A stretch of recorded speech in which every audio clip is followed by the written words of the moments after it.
অন্যদিন হুজুনের জন্য একটা সাইন ছিল, যখনই ডোরেমি আসতো সে তাকে ডার্লিং বলে ডাকতো। এটা শুনে সে বুঝে যেত রেড ফ্ল্যাগ অন হয়ে গেছে। আর ডোরেমি তাকে একটা সিক্রেট বলে, আসলে চামিহের মম একজন মার্ডারার, আর তিনিই তার ড্যাডকে মেরেছিলেন। শুধু তাই নয়, সে তার মেয়েকেও মারতে চেয়েছিল, কিন্তু সবকিছু জানার পরেও চামিহ সবকিছু লুকিয়ে রেখেছিল, নিজের ভেতর চাপা দিয়ে রেখেছিল। কিন্তু আমি তো জানি, কারণ আমি তো তার অল্টার ইগো। কিন্তু তবুও মানুষের কাছে সত্যিটা একসময় জানা হয়ে গিয়েছিল, আর সেই কারণে তার ফ্যামিলি তাকে এত ঘৃণা করত। তাদের মনে হতো যেমন মা তেমন মেয়ে। যদি মা একজন কিলার হয়, সে নিজের হাজবেন্ডকে মেরে ফেলতে পারে, তাহলে তার মেয়ে কতটা ভয়ঙ্কর হতে পারে। এসব কথা শুনতে শুনতে সে বড় হয়েছে।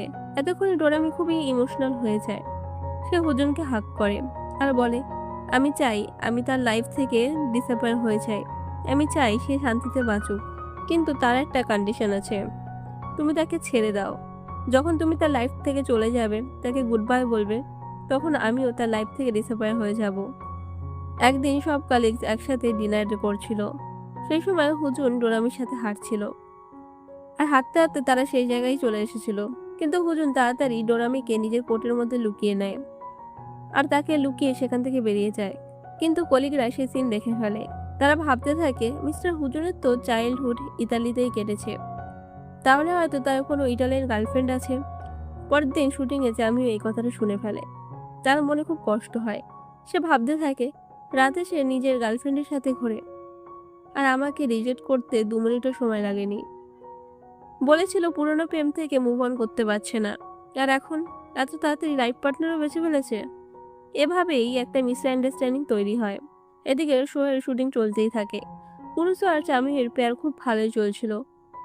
এবার তাদের পরের শুটিংটা একটা ওয়াইনারিতে হওয়ার কথা ছিল। আগের ওয়াইনারিতে ওর প্রবলেম হচ্ছিল, তাই নতুন একটা অ্যারেঞ্জ করা হয়। আর সেটা আর কারণ নয়, হুজুনের মমের ওয়াইনারি ছিল। নেক্সট ডে সেখানে ওয়েডিং ইভেন্ট হওয়ার কথা ছিল। তার আগে তাদের শুটিং শেষ করতে হবে। ওখানে কেউ জানতো না যে উনি হুজুনের মম, কিন্তু তার মম খুব এক্সাইটেড ছিল অনেক বছর পরে নিজের ছেলের সাথে দেখা হবে বলে। আসলে মা ছেলের মধ্যে অনেক মিসআন্ডারস্ট্যান্ডিং ছিল, সেই কারণে তাদের কোল্ড ওয়ার চলছিল। কিন্তু এখন সেই কোল্ড ওয়ার শেষ হওয়ার সময় হয়ে গেছে। শুটিং শেষ হওয়ার পর তারা কিছু ফটো দেখছিল। সেখানে চামি হুজুনের আঙ্কেলের ফটো দেখে। ধীরে ধীরে সব লিঙ্কস কানেক্ট করে। সে বুঝে যায় এই ওয়াইনের ওনার আসলে হুজুরের মম। সে খুব খুশি হয়ে যায় আর তাকে জিজ্ঞেস করে, আপনি কি আপনার ছেলের সাথে দেখা করেছেন? আমরা তো আপনাদের একসাথে দেখিনি। তার মম বলে সে হয়তো খুব বিজি। এরপর চামিও তাকে এয়ারপড খুলে দেয় আর বলে, ক্যামেরাতে দেখুন, সে আপনাকে দেখছে। তারা দুজন হ্যালো হাই করে, আর সবার সামনে সিনটা খুব অকওয়ার্ড হয়ে যায়।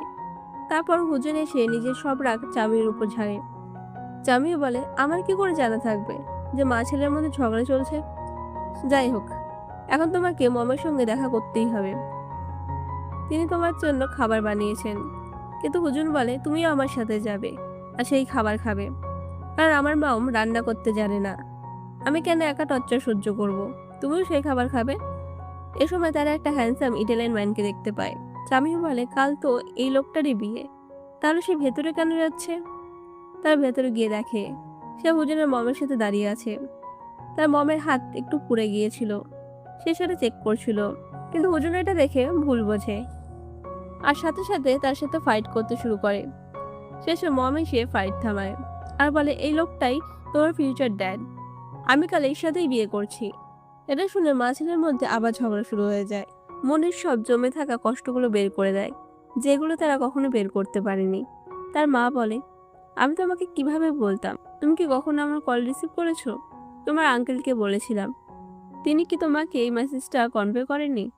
কিন্তু আঙ্কেল তো মনে হয় সারপ্রাইজ দেওয়ার চেষ্টা করছিল। শেষমেশ এই উত্তেজনার মধ্যে ওদের একে অপরের অনেক রাগ বের হয়ে যায়। আর এখানে চামি ইচ্ছে করে পড়ে যায়, যাতে তাদের মনোযোগ ঘোরানো যায় আর তারা যেন ঝগড়া না করে। এখন এই ব্যাপারটাও হুজুনও বুঝে যায়। সে তাকে বলতে থাকে, শুধু অভিনয় করতেই তো পারতে, নিজেকে আঘাত কেন করলে? কিন্তু জামহি বলে, অ্যাটলিস্ট তোমার আর তোমার মায়ের কোলবাদ তো শেষ হয়েছে, আমার আঘাত বৃথা যায়নি। আসলে হুজুনের মা তার বাবার থেকে অনেক ছোট ছিল, তিনি তার স্টুডেন্ট ছিলেন। আর তারপর তাদের লাভ স্টোরি শেষটা খুব খারাপ হয়েছিল, ওরা দুজন আলাদা হয়ে যায়। জামিল দেখে হুজুনের ফোনে ইতালিয়ান ভাষায় একটা মেসেজ এসেছে। সে সেটা পড়ার চেষ্টা করছিল, কিন্তু ধরা পড়ে যায়। সে খুব খারাপ চোর ছিল। এদিকে হুজুন মনে অনেক কষ্ট নিয়ে একটা ডিসিশন নিয়ে ফেলেছিল, জামিলকে ছেড়ে দেওয়ার। সে তাকে বলতে থাকে, আমি চাই তুমি তোমার জীবনের সব গ্লোরি দেখো, যার তুমি স্বপ্ন দেখেছিলে। হুজুন জানতো যদি তার ভেতর ডোরামি থাকে তাহলে সে কখনোই সফল হতে পারবে না, আর তার এই অসুখ একদিন না একদিন সবার সামনে আসবেই। সে চাইতো তার ভেতরে ডোরামি চলে যাক। এর জন্য হুজুন তাকে বাই বলে আর সেখান থেকে চলে যায়। এরপর আসে সেই শুটের দিন, যেটা আমাদের গল্পের একদম শুরুতে দেখানো হয়েছিল। আজ ছিল তাদের লাস্ট ডে, আর এখানে ফাইনালি কুরুসাওয়া আমাদের হিরোদের প্রেমে পড়ে যায়। কুরুসা সবার সামনে নিজের প্রমিস রাখে আর চামিউকে লাভ কনফেস করে। এই কথা শুনে চামিউ একদম চমকে যায়, আর হুজুন তার সাথেই কানেক্টেড ছিল। চামিউ তাকে বলে, আমি কি উত্তর দেবো, তুমি বলো না, তুমি তো আমাকে চেনো। হুজুন একদম প্রফেশনাল ভাবে বলে, তোমার যা ইচ্ছা সেটাই উত্তর দাও, আমি শুধু ট্রান্সলেট করে দেব। এই কথা শুনেই বেচারি চামিউর মন খুব খারাপ হয়ে যায়, তার হার্ট ব্রোক হয়ে যায়। চামিউ বলে, তোমার দরকার নেই। তারপর সে ইংলিশে উত্তর দেয়, তোমার সাথে কাজ করে আমি ভীষণ খুশি। Thank you so much for everything, and I have the same feelings for you. এটা শুনে হুজুন যেন স্তব্ধ হয়ে যায়। সবাই চলে যায়, কিন্তু সে এখনো স্টুডিওতে বসেছিল। একজন ক্রু মেম্বার ছিল সেখানে, যে তাদের কেমিস্ট্রি খুব ভালো করেই বুঝতো। সে আজ একটা চাল ছিল। সবাই চলে যাওয়ার পর সে ক্যামেরায় হুজুনের রিয়াকশন রেকর্ড করে নেয়। ওদিকে কুরুসাওয়ার ম্যানেজার তাকে বলে, মানে চামিও আপনাকে পছন্দ করেছে? কিন্তু কুরুসাওয়া বলে, না, আমি তো অনেক আগেই রিজেক্ট হয়েছি। আজ মনে হয় সে নিজেই রিজেক্ট হয়েছে। কুরুসাওয়া খুব স্মার্ট ছিল, সে বুঝে গিয়েছিল উত্তর দিতে গিয়ে সে নিজের থেকে বেশি কষ্টে ছিল। আর ইন্টারপ্রিটার মিস্টার তার খুব কাছের মানুষ, এটাও সে জানতো।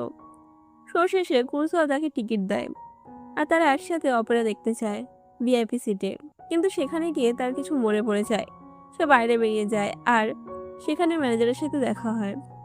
ম্যানেজার তার হিল দেখে বলে, সেদিন যখন আমরা ডিনার করেছিলাম তখন আমরা হুজুনের গার্লফ্রেন্ডকে দেখেছিলাম, তার হিল তোমার মতোই ছিল, তার হিল আপনার মতোই ছিল। এটা শুনে চামিও বুঝে যায় ডোরামিই ছিল সেই গার্লফ্রেন্ড। এই হিলস লিমিটেড এডিশন, আর তার কাছেই আছে। চামিও এই শখেই দাঁড়িয়েছিল, ঠিক তখনই এক ক্রু মেম্বার তাকে একটা ফুটেজ পাঠায় আর মেসেজ করে, আপনি যখন কথা বলতেন তখন আপনার ভয়েস আর এক্সপ্রেশন হুজুর স্ক্রিনে দেখতে পেত। তাই আমি ভাবলাম যদি সে আপনাকে দেখতে পায় তাহলে আপনারও অধিকার আছে তাকে দেখার। চামিও দেখে লাভ স্টোরি শেষ হওয়ার পর হুজুন কত কাঁদছিল।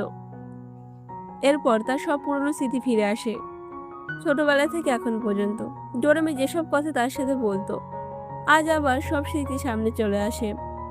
সে মনে করে কিভাবে ডোরামি সবসময় হুজুরের সাথে ছিল, আর তার অন্য কোনো গার্লফ্রেন্ড ছিল না। আর ডোরামি শর্ত দিয়েছিল, যদি তুমি তার জীবন থেকে চলে যাও তবেই আমি তোমাকে ছেড়ে দেব, না হলে সে সারা জীবন এই অসুখে ভুগবে। সব জানার পর চামিও খুব কাঁদে আর খুব দুঃখী হয়ে যায়। যখন সে চলে যেতে যাচ্ছিল তখন হুজুন তাকে দেখতে আসে। চামি বলে, আমার সব জানা হয়ে গেছে, তুমি ডোরামির সাথে যে সময় কাটিয়েছিলে। হুজুন অবাক হয়ে যায়, কারণ ও জানতো যে এইসব মেমোরি মুছে যাবে। কিন্তু চামি বলে, কিভাবে মুছবে, এই স্মৃতিগুলোতে তো তুমিই আছো। এরপর হুজুন তাকে কিস করে। এখন ভয় পেয়ে পালিয়ে গেলে চলবে না, না তোমাকে বাঁচতে দেবো না আমি নিজে বাঁচবো। এইটাই সময় আমাদের ইমোশনগুলো বুঝে নেওয়ার। আর এর সাথে এই এপিসোড শেষ হয়ে যায়। Thank you for watching, bye by.